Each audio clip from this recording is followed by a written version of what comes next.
You think I don't know that that was the sermon? I know it. What a gift, thank you. And Lee had chosen that song without knowing what my reading was. So, I remember a children's theater class in my college days, and my sadistic theater professor asked us all to improvise a monologue based on a situation that he would give us, and there was just one condition. We could not use any words. We had to communicate only through sound and in using nonverbal communication. We all got quite panicky. And it was a moment of insight for me that stayed with me for a really long time, just how much I rely on words.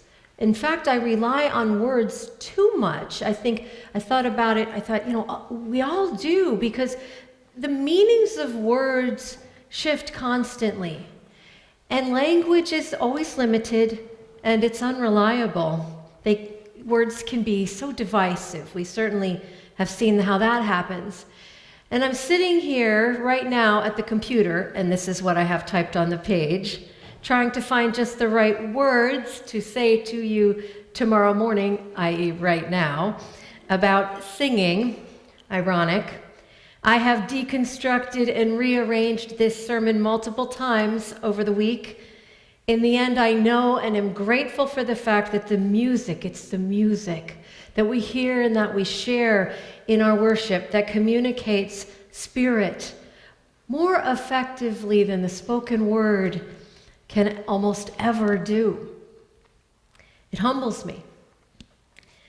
But let these limited words this morning communicate in this, my last sermon in this series on everyday spiritual practice, that our bodies and our spirits are not separate entities, one solid and the other mysterious and accessible only through special rituals or in explicitly religious places.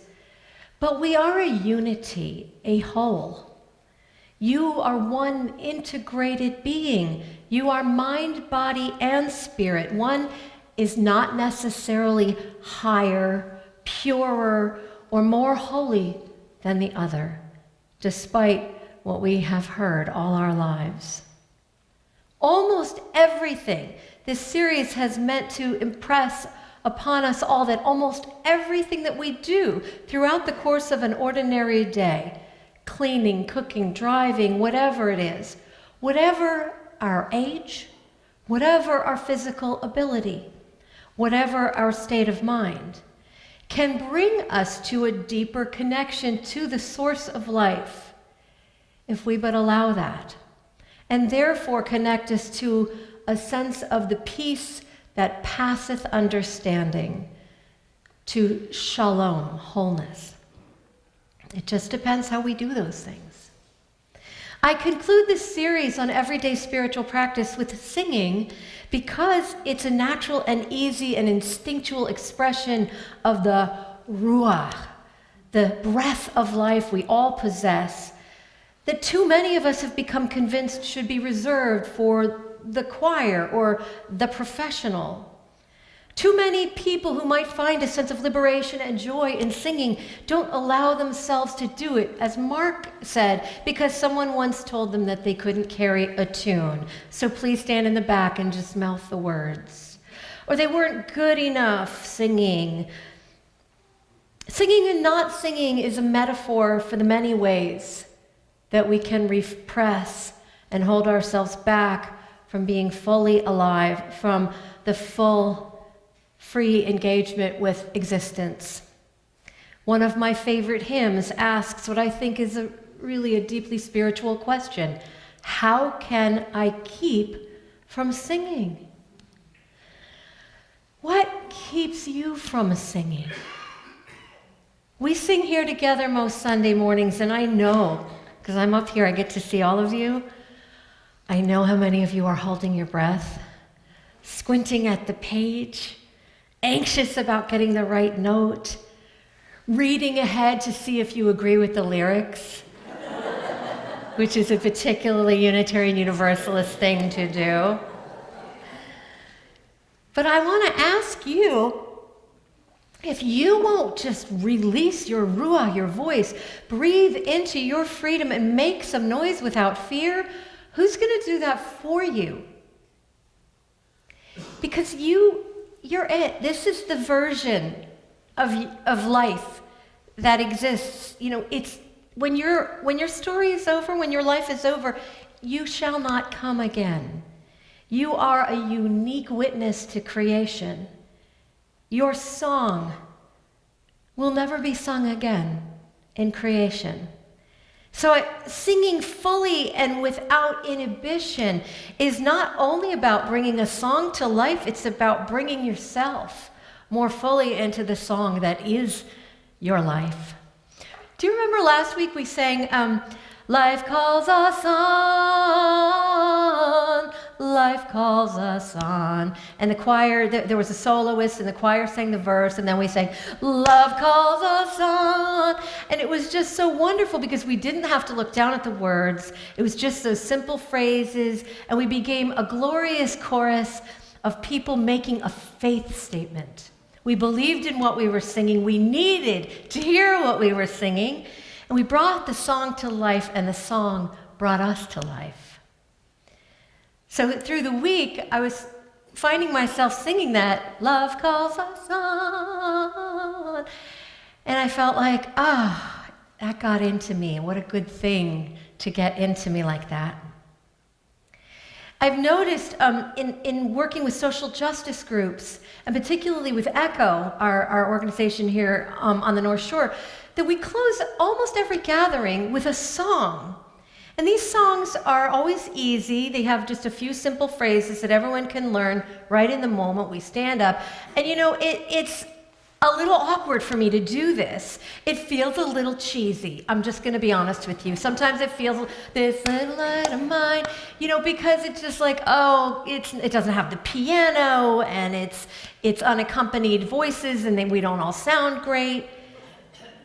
See, I need to learn this too. The first time I learned to sing this way, I was really uptight, and I was resisting it. I wanted to get the notes right, and I found that I was actually getting a little cranky. Like, I need some written music here. Where's the music? I need to see the notes.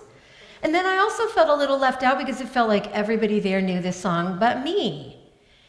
And over time, engaging in this spiritual practice, I understood that it wasn't the song that mattered, but the singing, the solidarity, the voices blending, and the people just belting out this common song and this message, and therefore belonging more deeply to each other and to the work because of it. And here's one of those songs that I learned. Lord, prepare me to be a sanctuary, pure and holy, tried and true. With thanksgiving, I'll be a living sanctuary.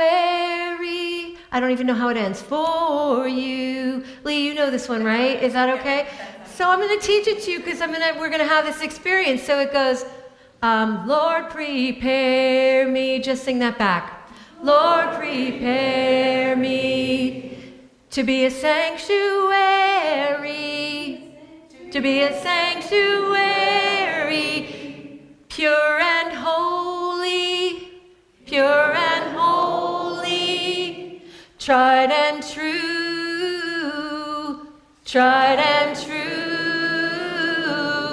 with thanksgiving, I'll be a living, How does this sanctuary for you. Sanctuary for you. You want to try that all together? Let's go for it. Want to just, go, because this is what I always have to do. I'm going to make you do it too. Stand as you can, and let's rock this out. Lord, prepare me to be a sanctuary. Pure and holy. Pure and holy. Tried and true. Tried and true. With thanksgiving. With thanksgiving. I'll be a living. I'll be a living sanctuary for you. Just pay attention to what your body's doing right now. You feel relaxed? How many of you are like this? Okay, breathe. It's just singing. All right, there, you did it. And you may be seated.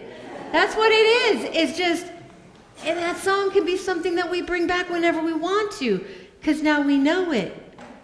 This inhibition that is so common among us is a cultural legacy of whiteness. It's a European legacy of a very split, dualistic concept of the human being.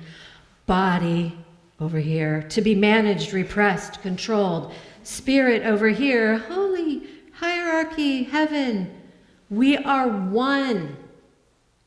I so well remember the first time I attended a church service as the guest of my African American students in Chicago. I showed up at that church and I was just blown away. The voices were so strong. Their bodies and the faces of my kids singing was joyous and alive. And it just took my breath away. I knew that there was something very powerful at work in this kind of singing. It was a sacrament. These kids had already been taught and tutored in embodied spirituality, and it was going to be something that gave them strength and resilience all their lives.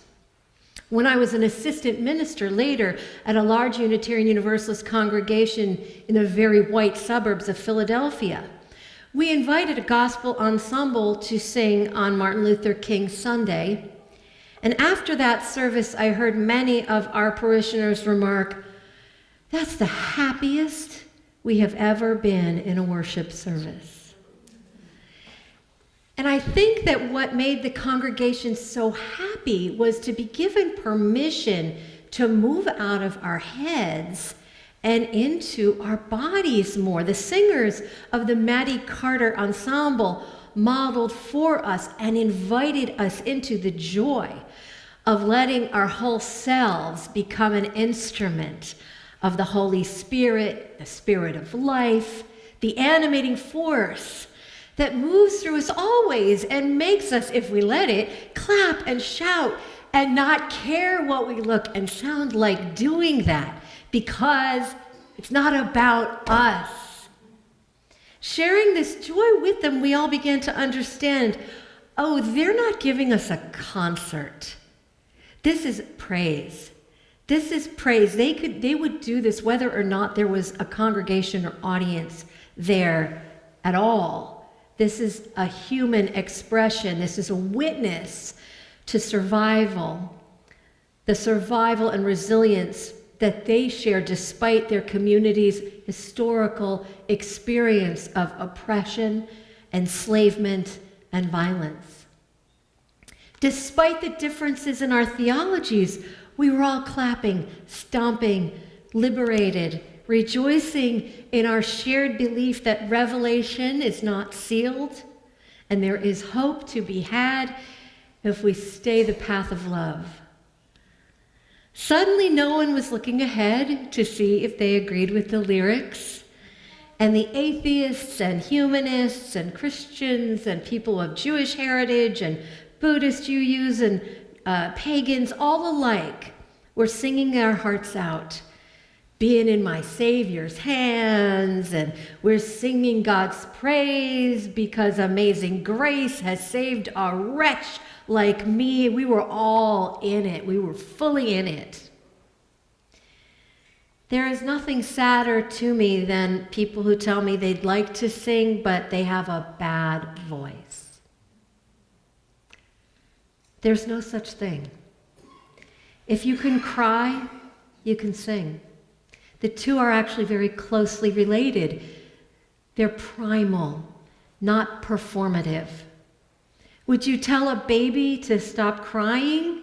or gurgling because it's not doing it on key and in the right rhythm.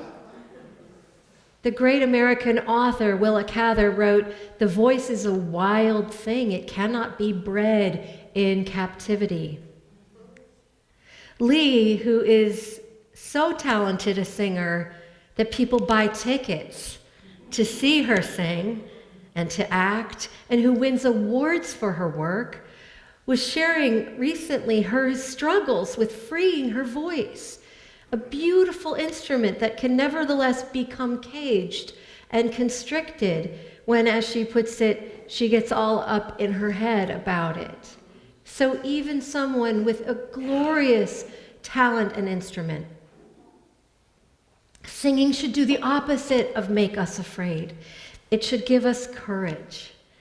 And I think that communal and congregational singing at its best generates tremendous strength and courage, and it has a kind of a magical power that way.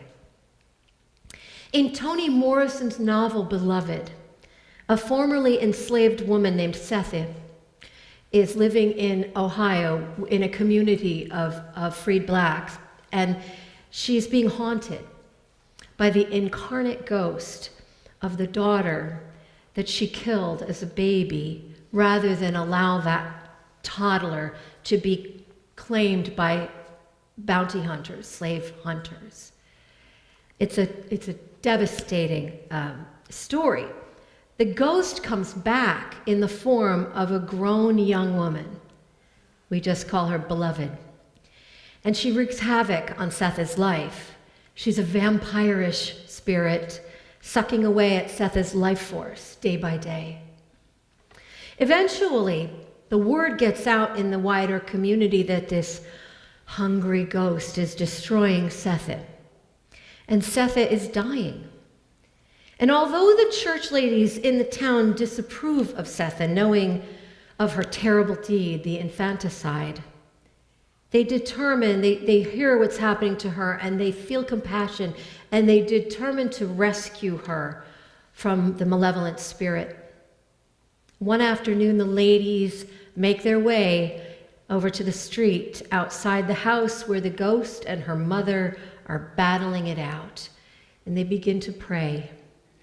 And their praying becomes singing, and they sing, and Morrison writes, "The voices of women searched for the right combination, the key, the code, the sound that broke the back of words, building voice upon voice until they found it. And when they did, it was a wave of sound wide enough to sound deep water and knock the pods off chestnut trees. It broke over Sethi, and she trembled like the baptized in its wash." The sound that broke the back of words. The spirit, Beloved, departs, and Sethi lives. And it is not words that make this happen. It is not a sermon. It is not an essay. It is not a debate. It is not a statement, but song. It is singing, communal singing, that creates the wave of sound and human power that shifts something in their shared reality and transforms it from pain to grace and freedom. People who sing together breathe together. They learn to listen more deeply to each other, not to criticize, but to stay close so they can end together as they have begun together, with no one getting lost along the way. Our singing is not a collection, therefore, of individual performances, but an acted parable of community. Those are the words of the German pastor Dietrich Bonhoeffer, who was executed, martyred, for his part in a plot to assassinate Adolf Hitler, and who in prison recited or hummed hymns to himself because they evoked community for him. They were songs that held meaning for him across time and distance, that sustained him for what was to come and connected him to people that he loved and to a community that he had loved and served faithfully. In a book written before his imprisonment, Bonhoeffer wrote, "It is the church that is heard in singing together. It is not you that sings, it is the church that is singing. It is the church that is singing, and you, as a member of the church, may share the song." I encourage you all to sing out in coming weeks, to find your voice, individually and together, to get out of your critical head and make a joyful noise. The words aren't important. Find your song, remember old ones that comfort you, make up silly new ones with children. Howl like a dog if you want to. Call back to the birds. Let your voice break the back of words. And when you are here, put away your inhibitions and know that singing is a way that we affirm our theology and give shape to our community. Since love prevails in heaven and earth, how can we keep from singing?